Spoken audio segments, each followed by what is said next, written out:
जब हमारे पास चीज़ें होती हैं डॉक्टर साहब, हम उसकी कदर नहीं करते और जब छिन जाती हैं, चली जाती हैं, जैसे अभी भी हम बात करें, तब हमें उसकी कदर आती है। इसके बारे में आप क्या कहना चाहेंगे? बिस्मिल्लाहिर्रहमानिर्रहीम। देखें, सबसे पहली बात तो ये है, मुझे जो क्या खुशी महसूस हो रही है आपको मैं बताता हूँ। रियली? खुशी ये है कि हमारे यहाँ सियासत एक मसला, मुआशरा एक मसला, लेकिन माहौल कोई मसला नहीं। तो अभी जैसे आपने मिसाल दी घुटन की, यानी घुटन का मतलब ये है कि ह्यूमन सर्वाइवल मुमकिन नहीं है माहौल के अंदर। माहौल अगर ख़राब हो जाए तो आप सोचिए कि वो हमारे लिए मसला ही नहीं है। अच्छा, अब मैं एक चीज़ छोटी सी बयान करूँगा और ये कहूँगा कि देखिए, माहौल की ख़राबी दरअसल है क्या। इंडस्ट्रियलाइजेशन की बात हुई, फ्यूल एमिशंस की बात हुई, अब चाइना नंबर 1 है।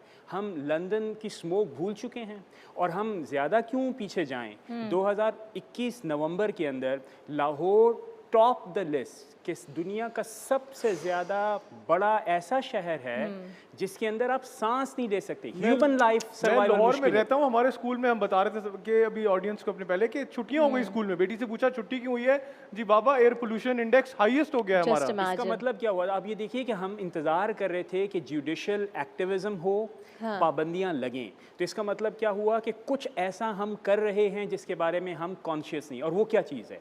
वो ये है कि जब भी कोई इंसान इस कायनात में काम करता है तो वो ये प्रिजम्पशन सपोज करता है, ये मफरूज़ा होता है कि मेरे काम का असर मेरे ऊपर होगा। मिसाल के तौर पर लाहौर की हमने मैस ट्रांजिट चलाई, किसके लिए चलाई? जिन लोगों के लिए वेलफेयर है।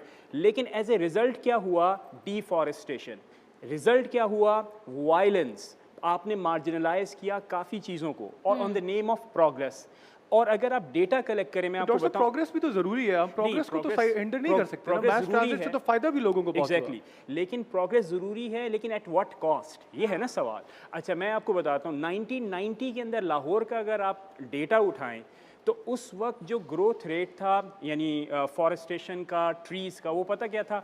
90s के अंदर वो ग्रोथ रेट था 79 स्क्वायर माइल्स पर यार्ड, यानी वो जो एक डिस्ट्रिक्ट का। जी। और 2000 के अंदर इट वेंट 2.9, यानी वो तकरीबन गया 60s के अंदर। बट डॉक्टर और साहब आबादी भी तो बढ़ी ना, आबादी को कहाँ लेके जाएं? लेकिन डिफॉरेस्टेशन नहीं, इसका मतलब ये है कि आपके पास, आपने पहले ये सोच लिया है, सब्स्टिट्यूट होना चाहिए कि सब्स्टिट्यूट अगर होना आपने चाहिए। दरख्त काटे हैं तो फिर कहीं और लगाएं। जो सस्टेनेबल का आइडिया है वो कहाँ से आया? बिल्कुल। सस्टेनेबल डेवलपमेंट का आइडिया ही ये है कि मैसिव प्रोडक्शन नहीं, you should be taking care of human societies as well as the environment. जिसका मतलब क्या हुआ कि आपने जानवरों को, आपने दरख्तों को भी उतनी ही केयर देनी है। They have equal right as we have the equal right.